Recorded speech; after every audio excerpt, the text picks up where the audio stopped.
Shabazz? At the time, yeah. All Might right, as well then. make it Well, interactive. ask at the time, or we shall take things to the chat afterwards. Okay, then. Good luck. Go for it, Shabazz. Excellent. Cheers, John. Hi, everyone. So we're going to cover a few different things, specifically how AI can be used for actually coding. How it can help developers. And there's these different things that we can talk about.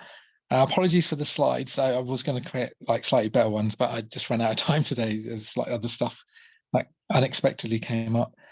And of these, everyone I think has heard of Chat GPT. I've also used GitHub CodePilot quite a lot. So I'm most familiar with this one. I'm not that familiar with Ghostwriter, but I have a 7-day trial of it, so we can try this. And we're going to do demos of all of these, apart from AWS Code Whisperer, which is very new to me. So I won't be doing a demo of that. But yeah, well, definitely the other three we can try out. And the reason this was kind of interesting to me was I was working on this project where I did not have a clue how to start this project off. What it was, I wanted to make like a lighting controller for photography. And they come with an adjustable light control on there, so you can make it cold white light or warm light, and you can adjust it in between. So I wanted to make something like that, and I had a reason for it. It was because I had this like microscope which needs a specific light, and I just couldn't find one. So I thought I'll make one, and then when I thought about it a bit more, I thought, well, it'd be quite nice to be able to adjust the color temperature on that. And so I had a question, and my question to ChatGPT was, if I have like a warm LED, which is 3000 Kelvin-ish, and I've also got like a cold one, and I just gave it an arbitrary value. I asked it obviously I need to like adjust the dimness through pulse width modulation. What kind of rates do I specifically need to set them to? So for example, if I wanted 4000 K value, how do I know what PWM rates to set? Because I figured it's probably not linear. I just didn't know how to do it. And ChatGPT gave me like a really useful answer, which I could not actually get out of Google. I did try originally doing this with Google, and I just could not hit the right search terms to find what I needed. And you don't need to read all of this, but the key things for me were, it told me about this thing called a Planckian locus, which I knew nothing about. So this was new to me. And this thing about chromaticity coordinates was new to me. And so then I knew what to research. And the key thing was that I needed to somehow convert these numbers, these 3000K and 5600K, I needed to convert them to coordinates on this thing, which I can just bring up actually. Let's just show it. Can you all see my screen clearly, by the way? Yeah. Great. Yes, we can. So, all right. Yeah. So this was, I'll just show you, because I wrote a blog about this project. So yeah, this is the kind of thing that I was trying to make. Where you can adjust the color of the light. And I used PyPico for it. So I was writing C code to run on here. And if I go down to this important thing, yeah, this thing. So I knew nothing about this before I started this project. And so when it mentioned this Planckian locus and chromaticity coordinates, I looked that up, and there was this diagram on Google which shows that when you're trying to get white light is normally, it's considered like a object, like a black body object, which you heat up. And as you heat it, it kind of starts off kind of reddish. And as you heat it more, it goes kind of more bluish. But that whole line, as you heat up that object, is called the Planckian locus.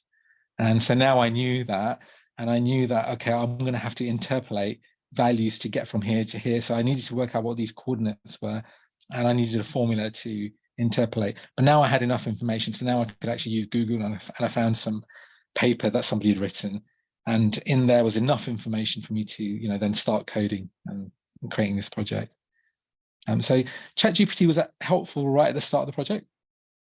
Because obviously you can type in and get it to, they call it generative AI, meaning it'll generate content like this. So so yeah, so this was like super helpful for me at the beginning of the project. Then another thing that it was useful for was to actually manipulate data. This is probably a bit small, so let me just go into slideshow. I hope this is readable. So basically, I had a question. So I now knew that I needed to convert these color temperature values into coordinates.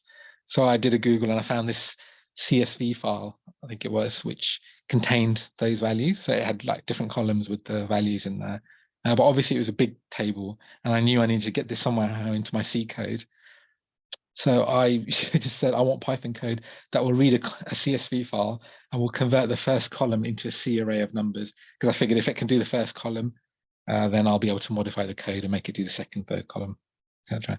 And so straight away, it gave me this example. And this was helpful for me because I don't know Python that well. I know enough to get by, but I'm no expert in it. So sometimes I forget how to do stuff. And I didn't know about this CSV package. So it told me straight away that there's a CSV package and how to use it. So, reader equals CSV.reader, data, and there's the iteration. So even the comments there, it just told me everything that I needed. So I took that, and you can see what my final code looks like. It's pretty much, it's the core of it's the same. So I use that reader thing here, reader equals CSV.reader for row in reader. So I had more columns. So I just, repeated this. So I did it for the first column, then the second column, then the third column. And it just so happens that I didn't know this, but if you actually use Python on the command line and you print out a list, it actually prints it out in the same format as a C array. So ChatGPT knew that. I didn't know that. So because I was thinking when it did this, I was thinking, how is this converted into a C array? But the answer was right there. Print the array of numbers there.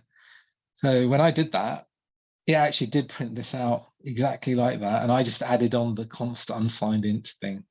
So so the extent of my coding was that little bit there to the output. But then there it was. So here's my first column. Here's my second column, which was the x coordinates, and here's the y coordinates. So really within minutes, really, I had the answer how to do it. Within another 10 minutes or so, I had modified it, extended it, and I had it all there. So yeah, that's how I'm finding ChatGPT useful, mainly so far, because the thing is, ChatGPT is not really, developer aware. It's very general purpose. So I think using it to code in more detail might be tricky, but basic things like this, manipulating data sets or changing file formats, things like that, I think it's very good for that.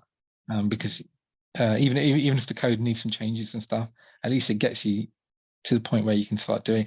And Python or whatever scripting language, etc., you're using to change formats around, you might not be as familiar with that as your core coding language like C or whatever. So yeah, so I thought this was super handy. Any questions? Should I move on? So yeah, so ChatGPT, the free version is version 3.5. There is a version 4.0, and it's, I think, $20 a month. And we can try both of them. I've subscribed to this one. I figured I can turn it off whenever. So for $20 a month, if it's going to help me coding and with projects, and it might be worth it. But actually, I think out of the two, I'm also going to discuss GitHub CodePilot, and that one I think is definitely worth it without a doubt. ChatGPT, I'm still on the fence with. I'm not entirely sure, so I might cancel it at some point. But the version 4.0 is a huge improvement over the 3.5. So yeah, we can try it out. So if I go to here.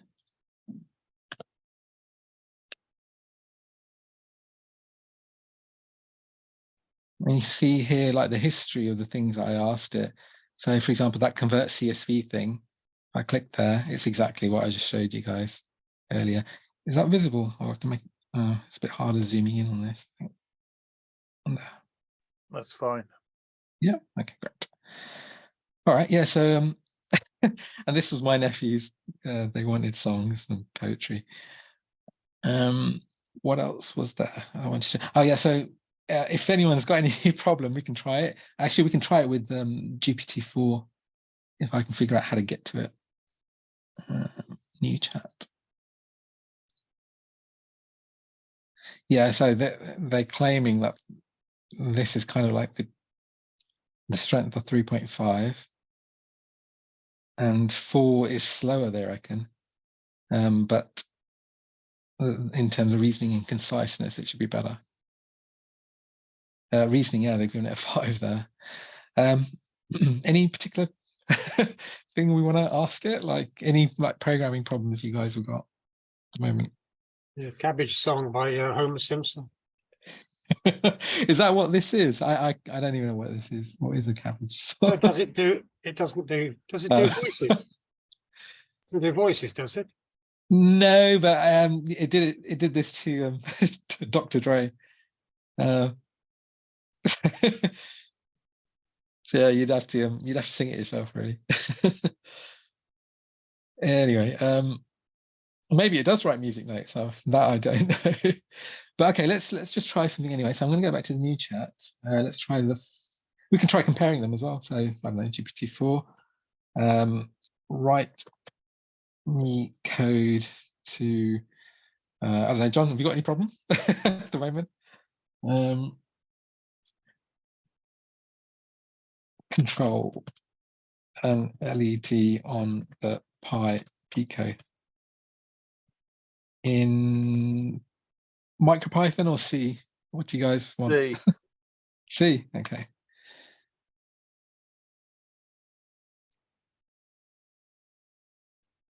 I've not done this before, so I have no idea what it's going to come out with. Oh, cool. Okay. That is what I'd want to use, the SDK there. Yeah, it's a bit verbose. So let's see what the code's like. Makes sense. And to be honest, I think it's going to get this right because, this is such an obvious thing to do, right? Blink an LED.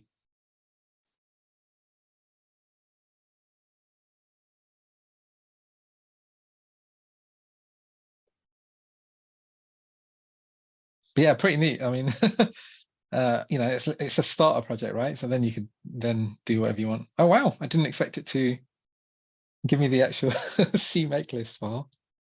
Let's see if this is correct, because I'm quite familiar with this particular file on the Pico. So that is actually spot on. We'll compare it. I do have some example ones.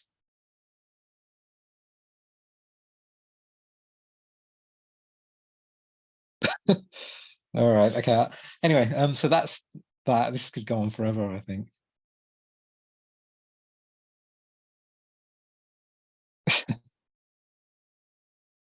Yeah, this is transferring it now, uploading it, the code. That's a complete project right there. I mean, you could write that as a blog, right? I mean, how to control an LED. That's that's really genuinely useful content, right? And from what I can tell, I think this is actually correct.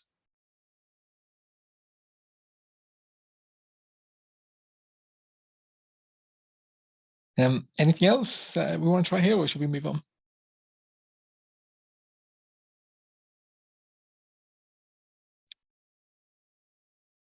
We can come back to it anyway. All right. Okay. So yeah. So that's like a quick example of ChatGPT, and Ask you if you can it can support a web page on the Pico.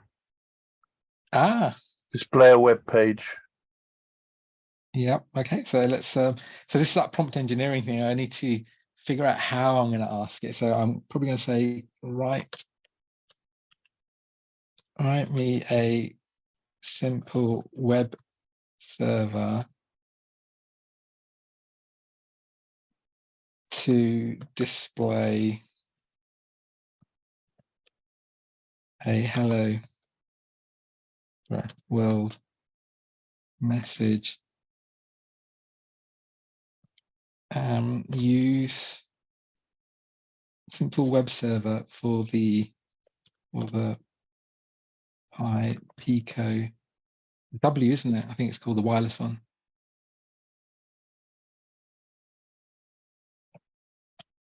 Hello world message. All right.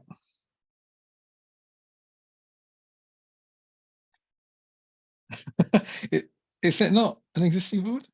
I thought it was. I think it must be too new for Chat GPT. Although this is version 4, and I thought 4 ought to have been recent enough. So yeah, it's actually telling me to use an external wireless device.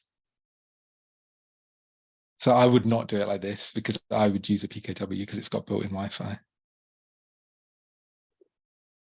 Anyway, stop this. But yeah, so that's how you would do that. If you get this like version 4, they limit you to, I think, 25 requests every 3 hours, something like that. But that's still plenty. That's, a lot. You can do quite a lot with that. All right. Okay.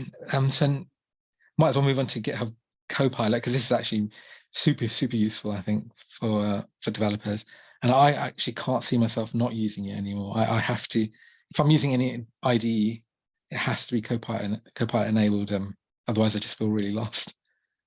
It's specifically designed for developers. It is chargeable, but it's not a lot. I think it's either $10 or $20 a month. And obviously, if you're a professional coder, then it's more than worth it. But even for just like hobbyist programming, I think it's super useful. And it works with Visual Studio Code. Also works with all the JetBrains IDEs like CLion, PyCharm, etc. And we can try it out. So I'm going to create a Pico project to do something, and we'll start from scratch. And it'll be really quick anyway. So what I'll do is I'll just go to my development folder where I've got a lot of junk. Pico. So I keep this like blank project. It's just a template. So if I paste it and call it something else, what are we going to make the Pico do? My test for now.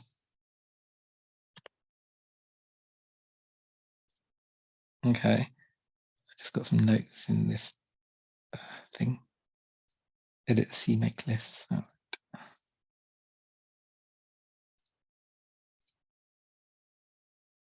All right, so this project's called My Test. So I'm just going to change that to My Test and save that. That's all I need to. Also one other thing. When you're using the Pico, it's got a USB connector on it, so you can make the printf come out onto the USB connector. So for that, I've got to change this line in this CMake list to 1 and change this to 0. 0. Cool, done. All right, so yes, I've done that, and now I can open up CLion. So this is my skeleton project. So if I start up CLion, this is a great IDE for C development, I think. I really love it. It doesn't cost a lot either. You can get a permanent license for this for about 50, 60 pounds. That's a lifetime license. So yeah, I've got the 2022 version. And this works with Mac or Linux or Windows. All right, so open the project. Let me find it. It's in development. What do we call it? My test, right? Open.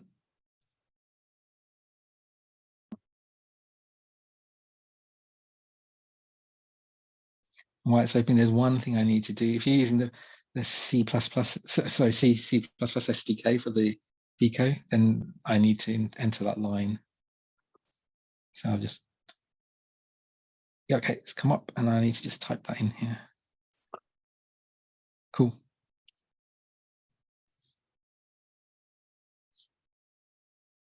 Just give it a second to load itself up.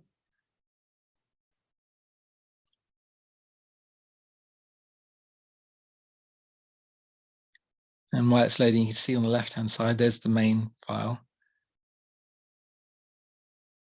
It's taking a long time.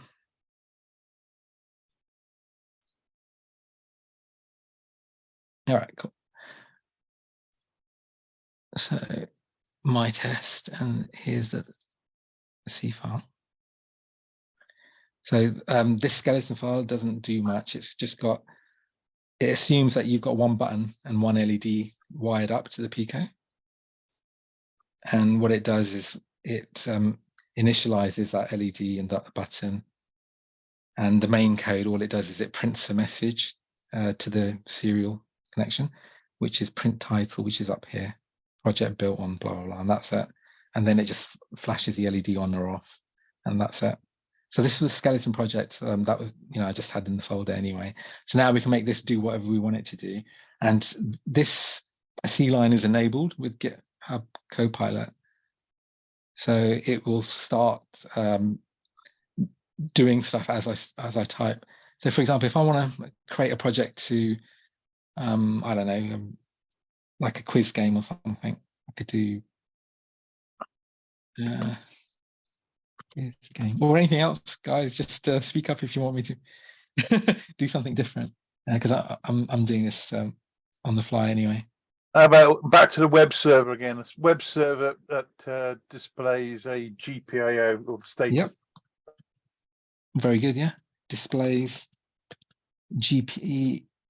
displays GPIO input value. Yeah, something like that. Oh, and controls. So it's also offering me that if I want it. So the way it works is I just hit tab if I'm okay with that. Otherwise, I just ignore it. Let's just do input values for now, because I don't want to make the code like too long, because obviously we're doing this fly. So I just click elsewhere, and so that's fine. So I want it to display GPIO input value. All right. So the first thing we probably need to do is, I've not used the wireless Pico wireless, so I honestly don't know how to do it. So I'm guessing we need to initialize the Wi-Fi. So I'm going to go into the board init part, and this is where I initialize the LED, initialize the button. So I'm guessing we need to initialize the Wi-Fi here somewhere. So, oops. No, I don't want to initialize STDIO. I want to initialize Wi-Fi.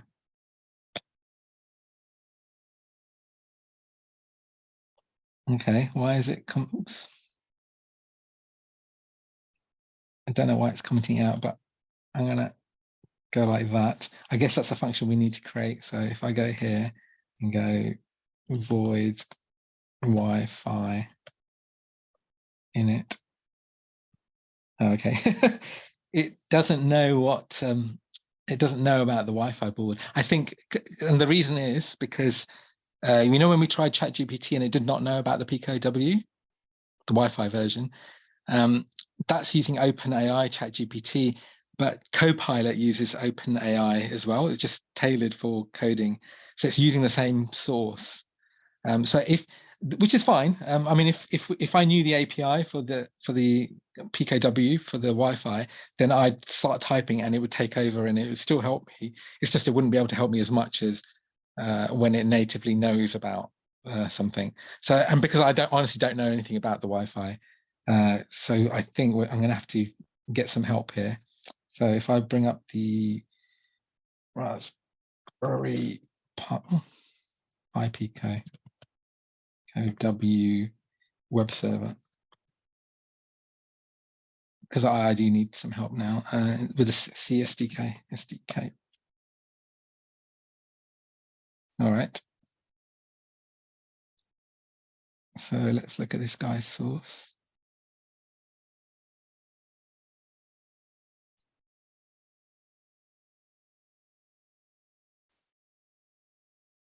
Okay, so I think he's buried it somewhere else.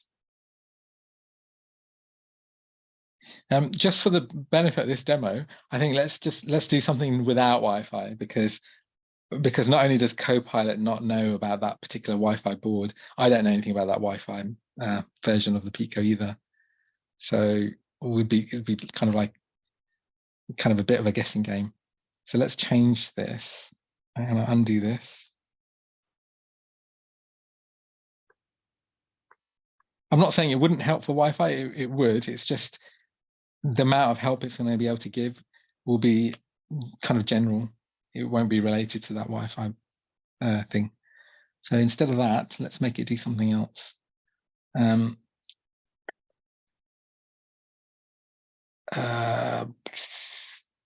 Let's make a little calculator or something. Calculate the square of a value. Yeah. And it's a bit basic, but let's just do that for now. All right, so we need to somehow get it to ask us what the number is. So I probably need to do some sort of function. I'll put it here.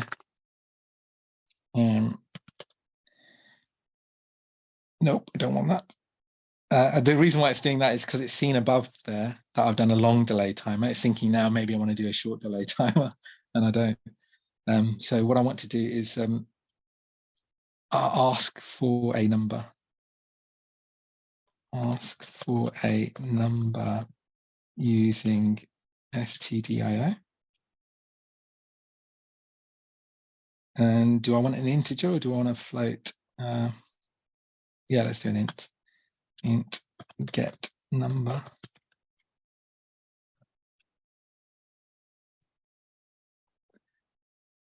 All right, so it's done it.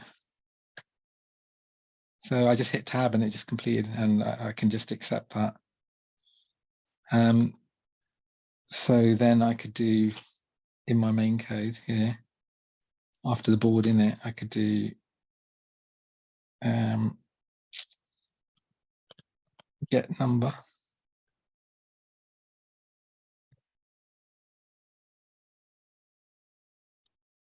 Hit tab. So it saw that I already had this function called get number. So it's actually already done that. And now I can do square the number.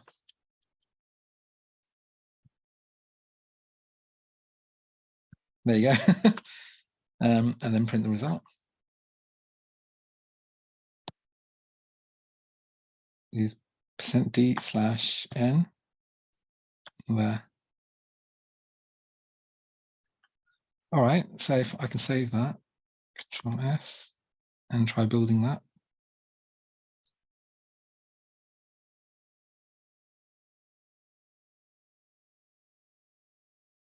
It'll take a while the first time, I guess.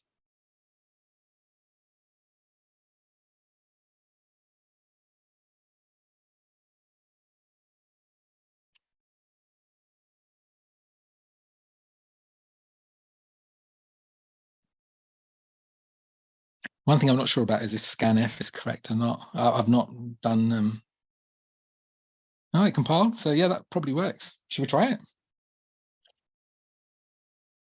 All right. So I'll plug in. Okay.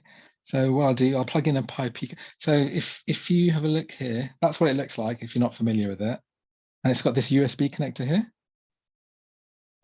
So if you want to put code into the Pico, all you got to do is hold down this boot button and plug in the USB. So that's exactly what I'm going to do now. So I'm pressing down the boot button, and I'm going to plug it into the PC here. Okay, and this comes up.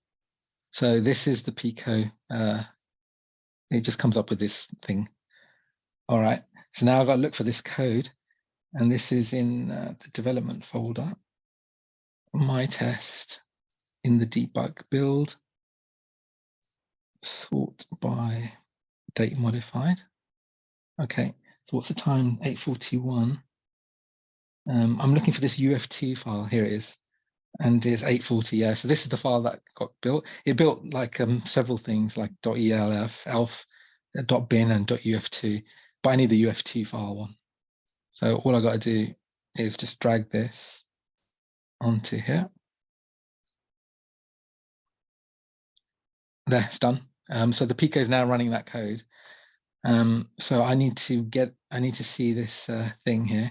So what I'm going to do is go to device manager,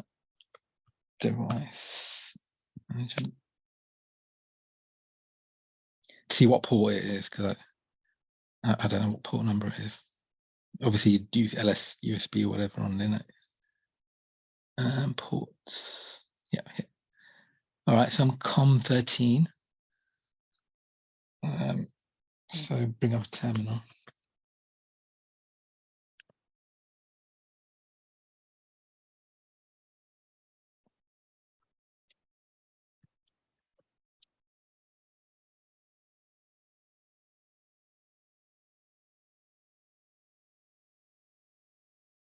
All right, COM13.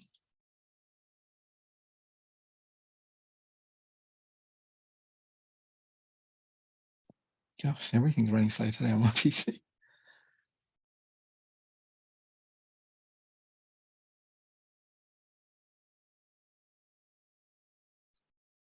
What's going on? While you're waiting, what is a UF2 file? I'm not sure. Something Flash too, the Universal Flash or something. It's just some weird format which a lot of these boards seem to accept. It's a It's a binary, yeah. Okay, pico binary. Right. Yeah. Sorry guys, this has never happened before. Let me this is normally dead reliable.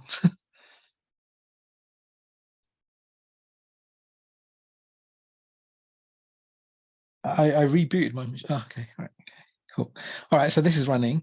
But you can see here what this does, this code, it initializes the stdio, then it sleeps for 3 seconds, then it prints this hello, title message, which was already in my code, and then it'll prompt for this. Oh, did I ask it to prompt get number in the get number? Oh yeah, it does. Okay, so it should do that. All right, so what I'm going to do is it's running the code, so I'm going to unplug it and plug it back in to see the message come up. Unplug it. All right. Plug it in and quickly within 3 seconds, yeah, just start this up. Yeah, there it goes. So yeah, project built on blah, blah, blah, enter a number. So yeah, it's working. So let's try 6. Okay.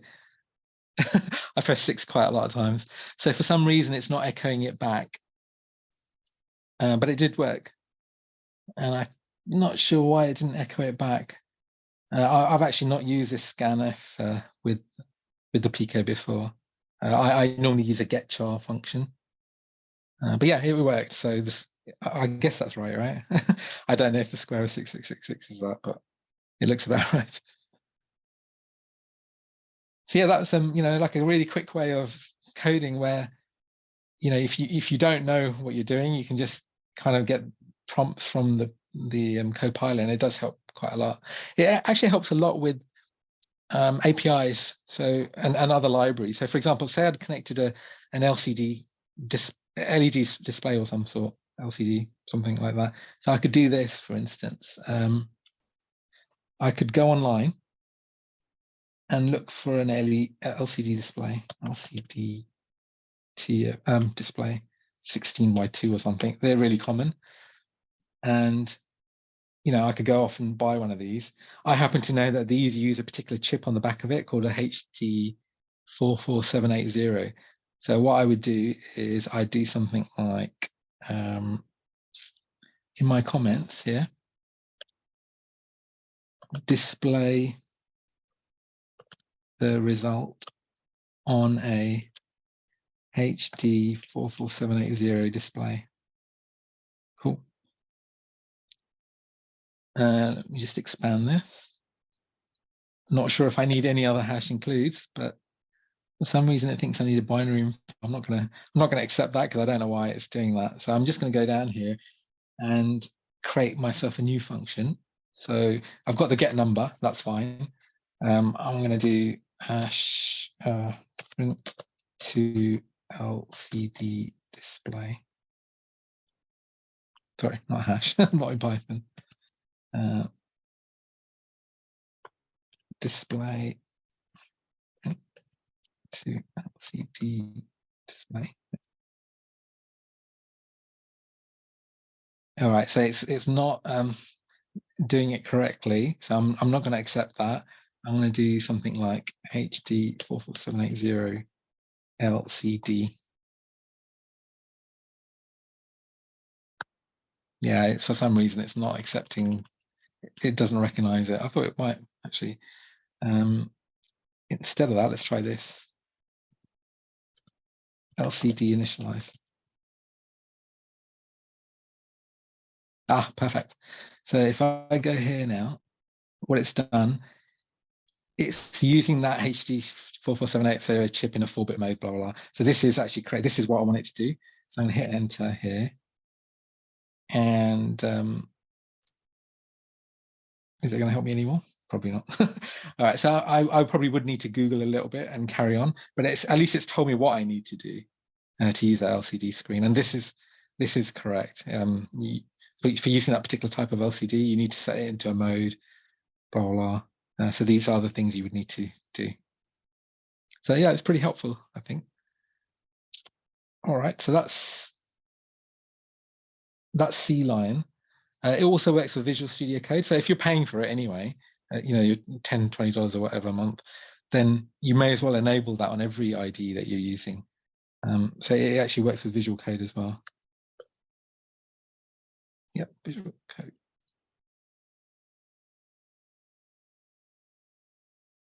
And to do this, you just got to go to here for the extensions and install an extension called CodePilot.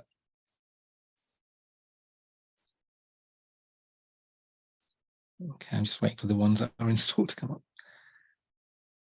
So yeah, somewhere here I do have CodePilot installed. Might be under, yeah. And you don't really do anything else. So you just literally start coding in any language that you're interested in. So if you guys prefer any language, just let me know. So if I say that, save as in development.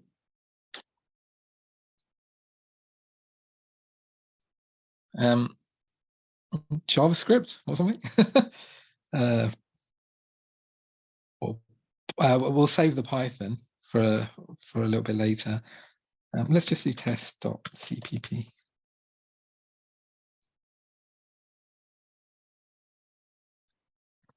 So yeah, so I mean, for example, one thing that I keep forgetting on how to use is like templates. And sometimes and the other thing is with CodePilot, it doesn't seem to make an error in terms of syntax. With Chat GPT, it can sometimes make syntax errors. With CodePilot, it might not understand what you want it to do, but what it will output generally does not have an error, or at least I've never seen an error. It might not be able to link and build, but there won't be a syntax error in terms of the actual coding. So I don't know how familiar you guys are with the templates, because I'm not. Template to add. Sorry, why am I using hash? So again, hang on.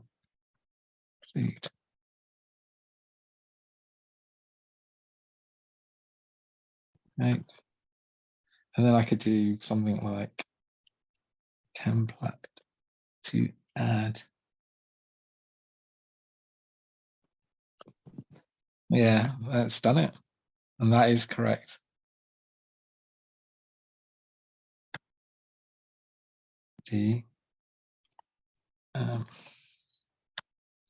Oh, wow, cool. And it's actually used that template correctly as well.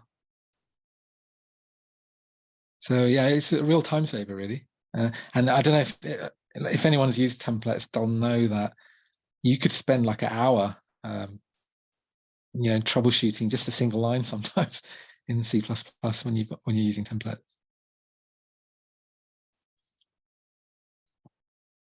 Cool. So yeah, that's C-line. And are people familiar with Python or not? Interested in Python?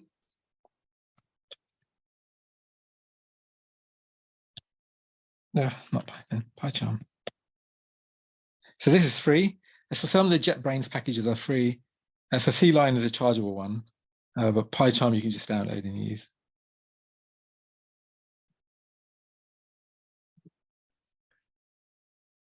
With the JetBrains IDEs, is it also a plugin that you need to install, or is it built into the latest versions?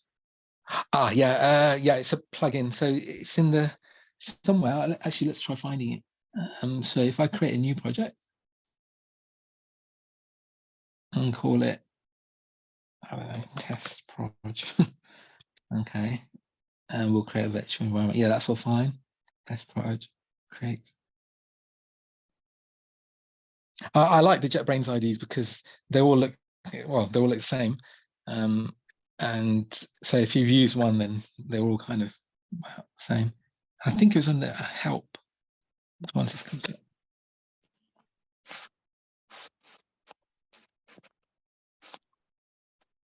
Oops. Maybe it's, was it register plugins? Maybe. No. Tool. Don't know. It's somewhere in here, but yeah, for sure it's a plugin. It'd be file properties, isn't it? And then be plugins under that. No, settings, and then if you look for plugins in here. Yeah, that's it. You're right. Brilliant. Thank you. Yeah, that's it. So yeah, under here, I think I just typed CodePilot. Let's find it anyway. Yeah. So you just install it, and the first time you install it, it asks for your credentials, and then it's fine. It's all in there then. Cool. So yeah, Okay. I did this once, and I've never had to go back to this basically.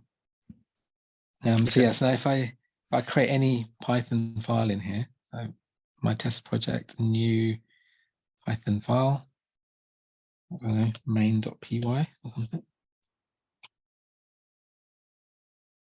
Yeah, so I can just, do a similar thing, right? Square a number or whatever. So hash, ask for a number, and then find the square root.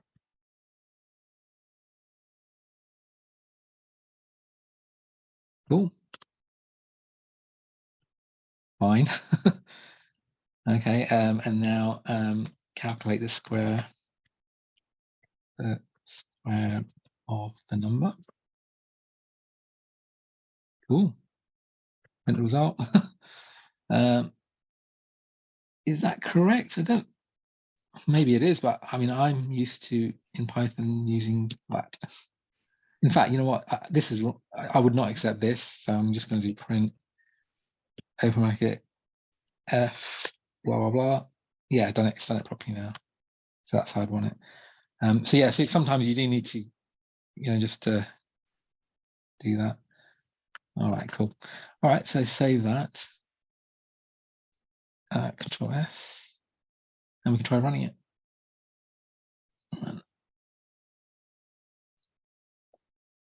All right, 12. All right, so yeah, it's not done that right because it's a string. And again, inputs, again, I'm not that familiar with Python, but I know I need to somehow change that to an integer. So I'm guessing it's int. Oops, you know what, let me leave that there, number equals, and let it figure it out for me. So convert, because I generally don't know how to do it. So convert the number to an integer. I think it's int anyway. Yeah, there it is. So number equals int to number. Perfect. Okay, that should now work. So save that and run it to number 12. Yeah, perfect. Cool. All right. Well, yeah, well, that was like kind of the main part of the thing. But let's talk about quickly about Ghostwriter as well. This is actually quite helpful. Actually, there's this thing called Replit, which a friend of mine told me about. I didn't know about this. If I go to replit.com, you can create a free account, and I was just using the free account really for ages. Where what you can do, if you're sharing code or you're stuck on something and you want help from someone else, then this is a good way of sharing code. So, rather than sending zip files across and stuff, I just go to home. So here's some examples. I was doing this with my nephews, so I think we were trying to do Python. It picks these random names if you don't give it one. Let's just see what this is.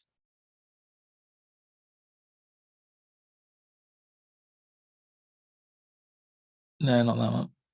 Okay, that one. Go back. How do I go back?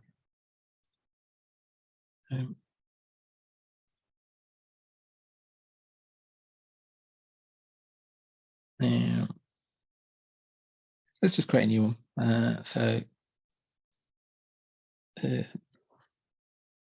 Here, okay. So you basically pick your language. Any language people want? Or should I just go for C? I mean, that's my default normally because I'm so familiar with that. All right, let's just do C and give it a name. Test 1.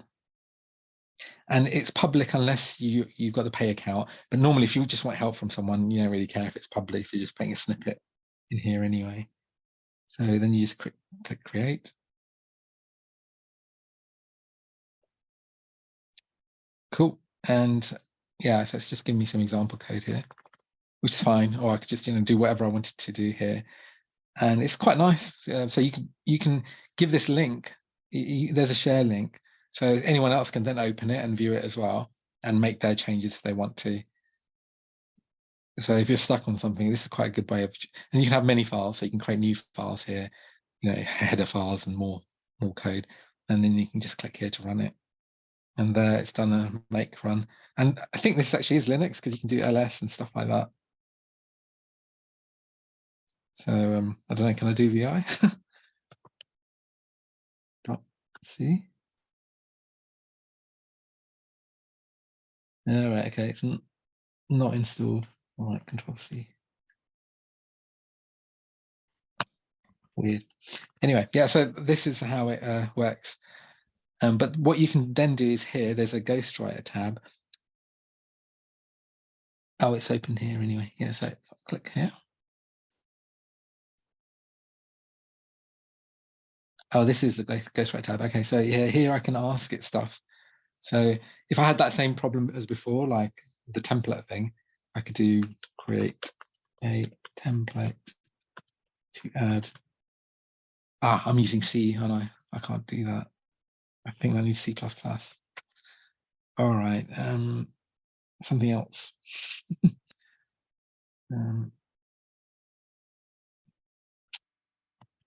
Create code to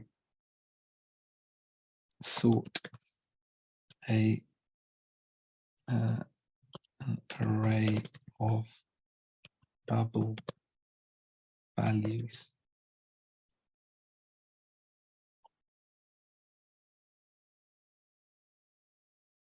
So yeah, pretty much like Chat GPT, right? It gives you lots there. And they may well be using the OpenAI to do this because it looks very similar. So this is why I think it's probably not worth getting all of these. I'm just on a 7-day trial, the free trial with the Ghostwriter. I think I'll probably cancel this one because Chat GPT and CodePilot together, I think they help more than enough. I probably don't need this. But this Replit thing is helpful, generally just for like sharing code where you're stuck on something and you want other people to have a look at it.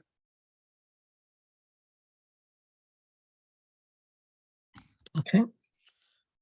So with this, do you, multiple people able to edit at the same time then, or?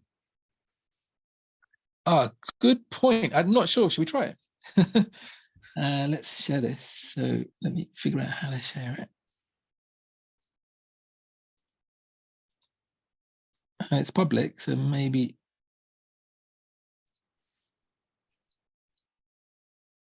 I just need to give you that.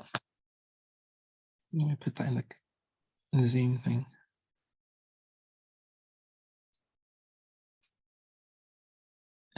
Team chat.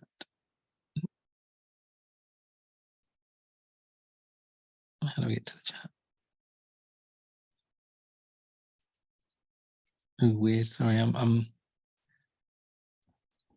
I've messed up. Anyone know how I can do a chat on Zoom?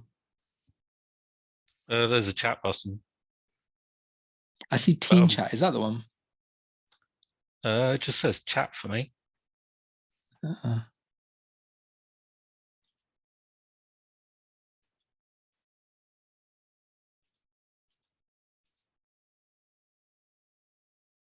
not sure. Anyway, that should be quick to type, right? If anyone can see that.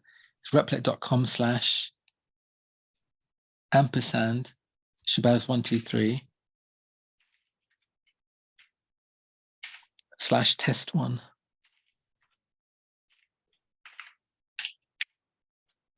I thought I needed to share it somewhere. Invite. Okay. Invite. Cool. Okay. Any email address I can type in here? Yeah. Me at sam-e.co.uk. sam-e. Yeah. .co.uk. Yeah. Oh. Invite.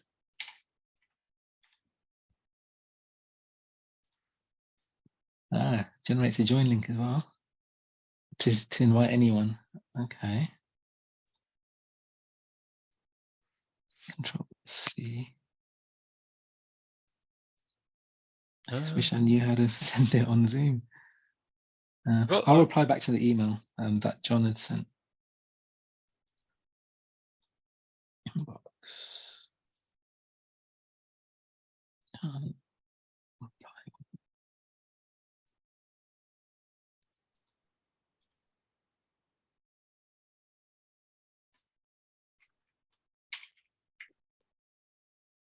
Send.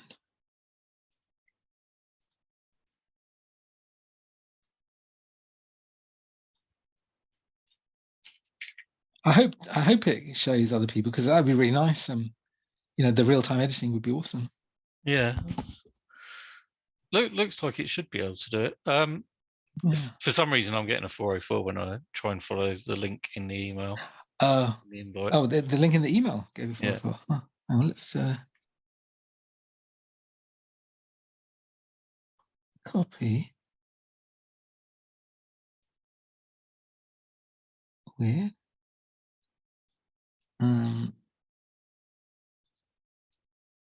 Let me just check. Was that not?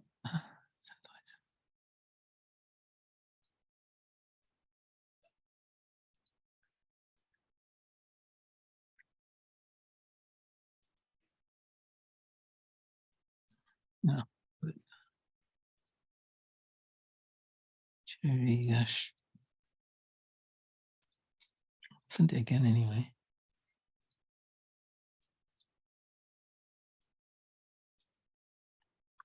Okay. Yeah, that's the same. Weird.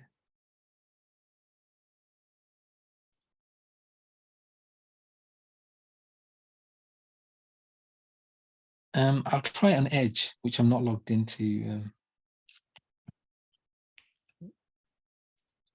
Let's see if that link works.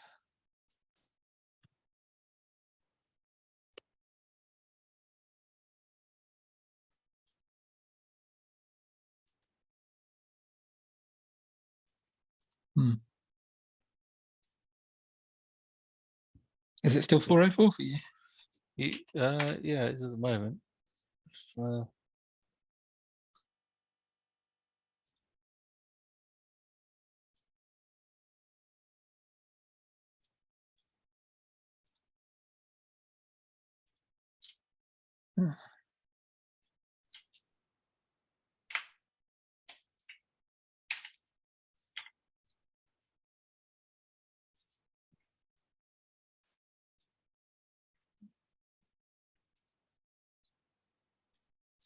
Oh, if it's 404 for you, then it's not going to work for anyone. I mean, that's really odd. It worked for me when I manually typed the URL. So yeah, replit.com certainly works. But you can't get into this this file. I'm in there actually. Yeah, I can't edit Oh, it, okay. but I've dropped a comment in actually. I don't know if it's going to show you the. Oh, okay. Where. Ooh, there's some tools here like chat. Maybe it's in there. A comment. No, but I'm going to type a message here. Where are the comments? Oh, Shabazz, by the way, it's Dave. Hello. Hi, Dave. Yeah, I mean, I think, yeah, I need to learn this as well. I mean, I honestly don't know how to. I mean, I know how to, literally just use it for building something really quickly as a quick test, but I've not tried sharing myself. Because like in Teams where you're editing stuff and you can see each other's stuff being typed, that would be brilliant if this does that.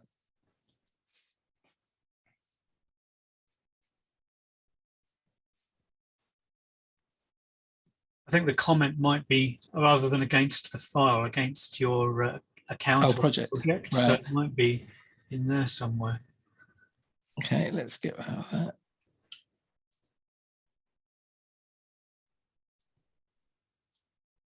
This one.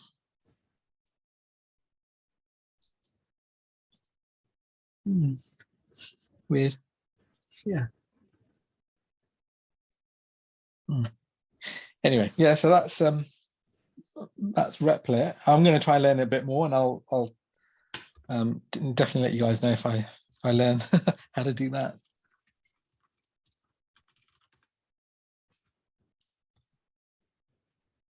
But yeah, pretty neat. I mean, it's even got Postgres. That does seem pretty cool. That was really cool, yes. I mean, I would feel like I wouldn't be learning as much as if I'd tried to figure it out myself. And I don't think I consider myself proficient enough in any language to not want to continue learning. But I don't know. Yeah, I wouldn't trust this enough to rely on it being accurate or, the best way of doing things. So. Yeah, and I understand. Yeah, I think, and that's definitely, I think, valid, especially for Chat GPT, where it can give you, complete nonsense sometimes. But I think with the CodePilot, at least on the language side, it seems correct, which is helpful. Not from other people's code, I presume. Yeah, probably. I mean, GPT probably does the same, but with a more sort of fluent model where it's taking a few liabilities whilst it's reconstructing. Yeah. With CodePilot, I've not once noticed any syntax issue, which is just amazing. I think I've used it for probably a month now, maybe 2 months actually, something like that. So yeah, I'm pretty much, because now it's enabled on all of the IDs that I use. I can't help but use it. As I'm using it, it's permanently on. So yeah, it has definitely been helping. If I look at, I don't know, the last few projects I worked on, so if I just go to my development folder, what did I do? Yeah, I was working on some stuff here. Yeah, I was using Python and just opening the Visual Code for now. So here, where it was helpful for me was it soon figured out what I was doing, for example, here, and then it just auto-completed that. Similarly, it did things like I needed to plot some stuff using, charts, and these libraries, I don't know much about them, these packages. So, for example, it was super helpful here. In fact, let me just bring it. Yeah, this. You see my comment. I end up commenting more now because I want the help from it. So, for example, I just typed plot the data, I made it plot a chart, but where I was stuck was on formatting it. So, for example, I wanted it to have titles and I wanted to change the background color. And I had no idea that I have to do plot _ BG color. I didn't know that. Similarly, I didn't know how to do this show grid thing. So that's why you can see all these comments from me. Not because I'm trying to be super helpful and provide comments. It's just literally I needed that to do the comment so that I pushed it to doing what it needed to do, and so it did that for me, and it saved me a lot of time looking in the API for figuring that out. Yeah, So I think I'm sold based on that, because there was a Yeah. time earlier today I was trying to work out some PowerShell commands to extract some CloudWatch metrics and statistics from AWS, and it was such a pain. So if I had something that would help to fill it out for me with some examples it had dug up, that would have really helped. Yeah. Good example. So is it predominantly just snippets of code rather than sort of like full programs, or? It can actually generate full programs. So if you, especially if it's like, let's say you're doing a program like that game thing I did with the Yeah. guess. If, let's say you want to guess a number or something, it knows what a guessing game is, because there's plenty of examples of that. So it will pretty much dump out the entire thing, and then you could edit and make the extra changes you want. Yeah. And it's continuous help. So as it figures out what you're trying to do, it'll tailor the help for that circumstance. And it will give you complete. So I'm in Visual Code here, right? So let's say I know now that I want a delay thing in Python. I don't know how to do a delay.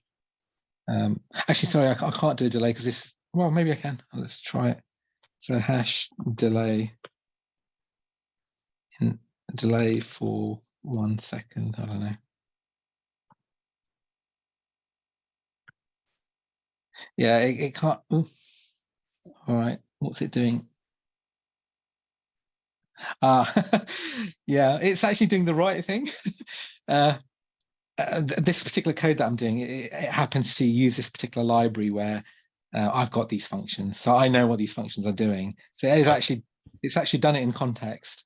But yeah, so it will kind of, it will complete functions for you as well. So if it can't do the complete program, it'll try to do a complete function. If it can't do that, then it'll try doing lines of code. And where it's really powerful is if you've got something really complicated and you want to repeat it, or you want to do something else and just change slight things in it, it'll make a complete syntax correct replica of the previous line or the previous bit of code, but with the things changed. So you're saving time, debugging as well, troubleshooting now with this.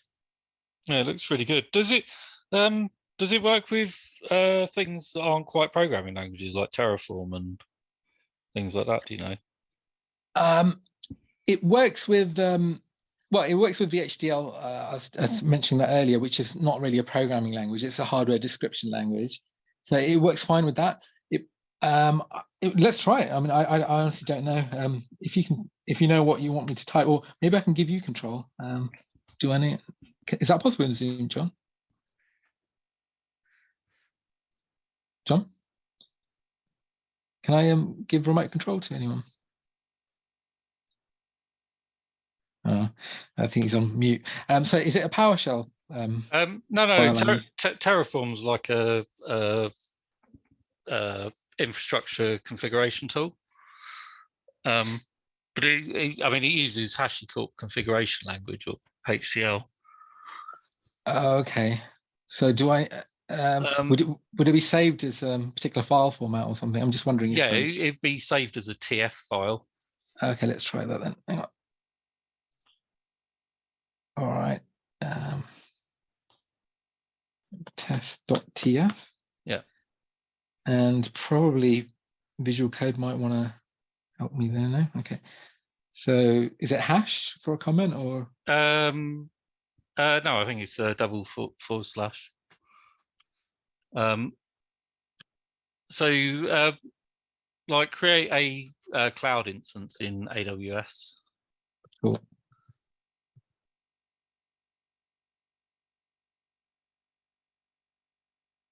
Oh, sorry, I know what it's. Yeah, let me start again. Hang on. So let me just copy that. File, new file. Test.tf. Okay. Yeah, in development folder. Yeah. Okay, it's fine. Cool.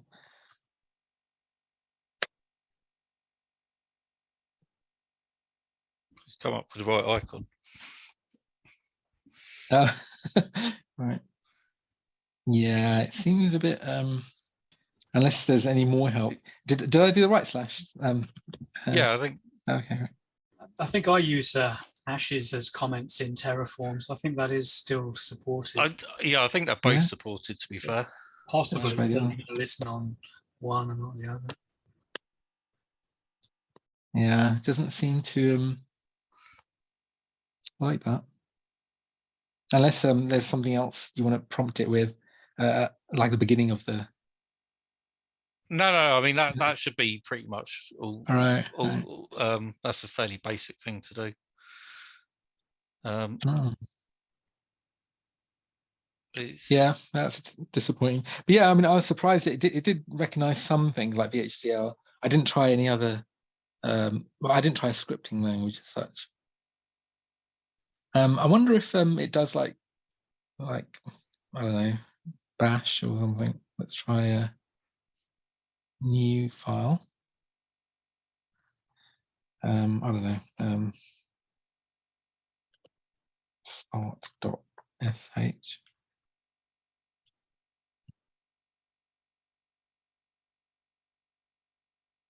Okay.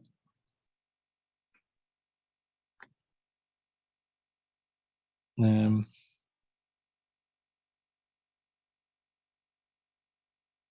know, path. / All right. Yeah, it does recognize that at least. Yeah, interesting.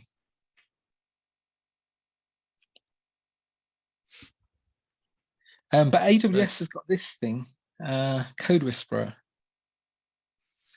So I actually did install this. So why didn't that work? Hang on, let's go back to Visual Code.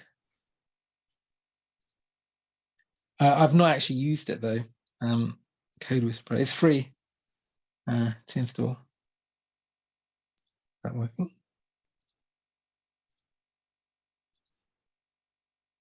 Command palette.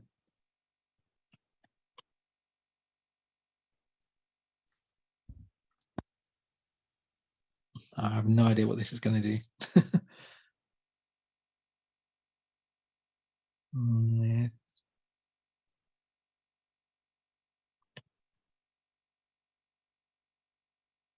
Apparently, Chat GPT can help write Ansible, so it's getting there from the sounds of it.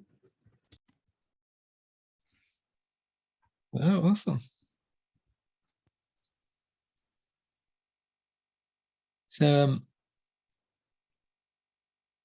why did not recognize it? Step 1, yeah, I've done that. Step 2, open the AWS extension panel. Where's the AWS extension panel? And select the start button under developer tools Code Whisperer. Here somewhere? I don't see the icon.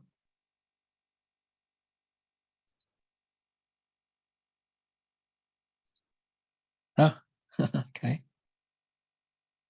And select the start button.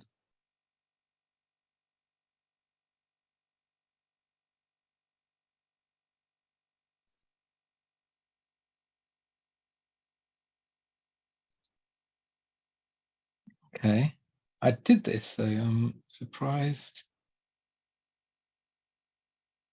Do I need to do this each time? Oh no, I am currently signed in.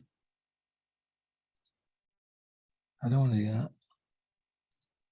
Yeah, I'd be wasting your time. I honestly don't know how to use this, but I think, yeah, this might be worth investigating as well.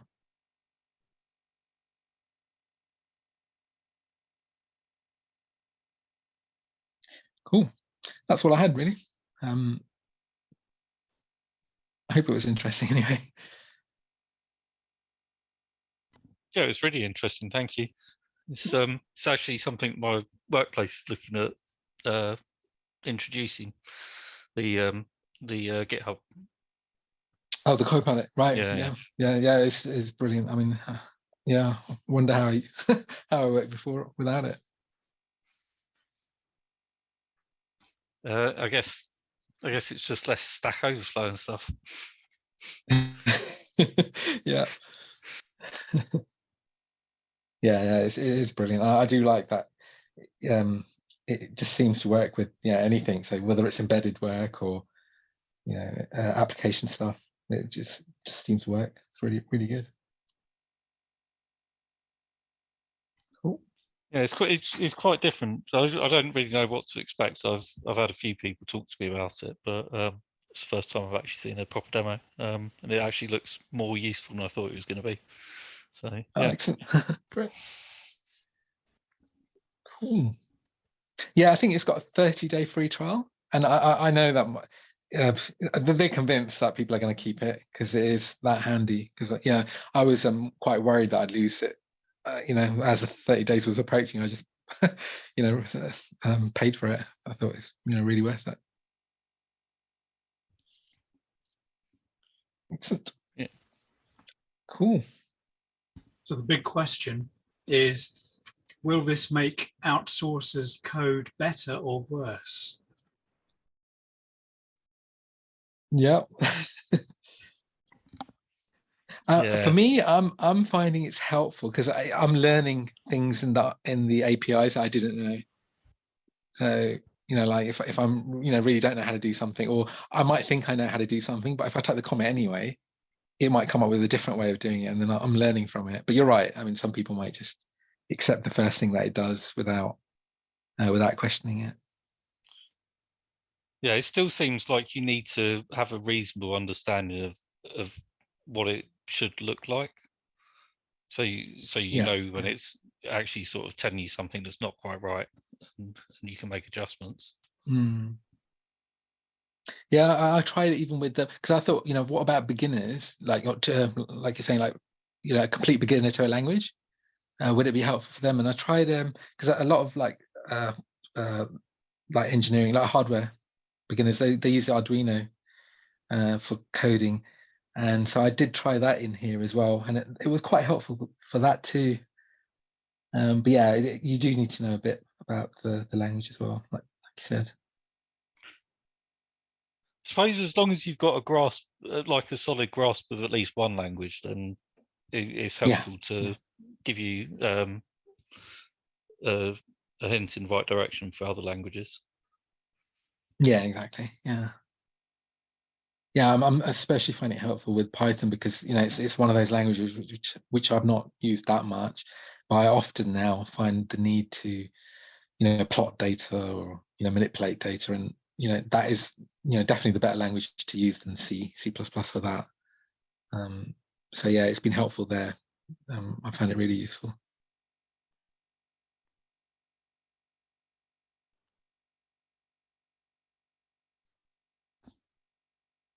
I'd like to dig out what you're up to with that audio analysis code. That oh, I can show you that actually. looks really interesting. Yeah, it's I got a video if you're interested. I don't know if I can play it. Let's try it. I think I might have seen it flash up on YouTube a little while ago and forgot to bookmark it to play later. Oh, actually, this is a new one, but maybe basically what it was is 1 second. X/MX. I've got this new oscilloscope to try out, and it's really nice. And as part of that, I built this thing. Maybe I can just quickly show you it. Let's just go through it. How do I find it? I need to go to yeah, this thing. It's really nice oscilloscope, but it does audio analysis stuff. So what I did was I found this old circuit from Wireless World, like really old. It was August 1971. It was this preamplifier which you can connect to cartridge inputs and line inputs, and it's got like volume, bass, treble. So I was just curious what it might sound like because this was supposed to be state of the art in 1970s. So I built it up, and I wanted to check the frequency response. So, you know, whether 20 hertz, you know, what that sounded like and all the rest of it. So I wrote some Python code which drew this for me. So I ran the oscilloscope, captured the data, and then wrote this Python code here. So that audio analyzer, what it does is if you run it, you type input audio analyzer, you type do scan, and it sends them messages over the network to run the oscilloscope and capture the data. And then when you type plot chart, it uses that Plotly package to generate this. So when you run it, it actually runs it in a web browser, and it brings up this chart. So I can see the frequency response. This was with the base set low. So this blue line is the frequency response. So here the base is really low at, you know, 100 hertz and less. And then as I increased it, and so this is about as flat as I could get it, which is old design, right? 1970s. So the gain is, it's about within 1 dB. It's kind of flat from, you know, 2 hertz actually up to well beyond audio. So that's pretty impressive, I thought. That's really awesome. Yeah. So this is where I really like Python, because, you know, this, I would not want to do this in C, right? To be able to actually plot the data out. And yeah, all of this stuff like this labeling and the white background and conveying it to logarithmic. I didn't know how to do any of that. So I just did that hash, you know, plot in logarithmic, do the title, and it worked out for me. That's really cool. Excellent. Thanks. Nice one. Cool. All right.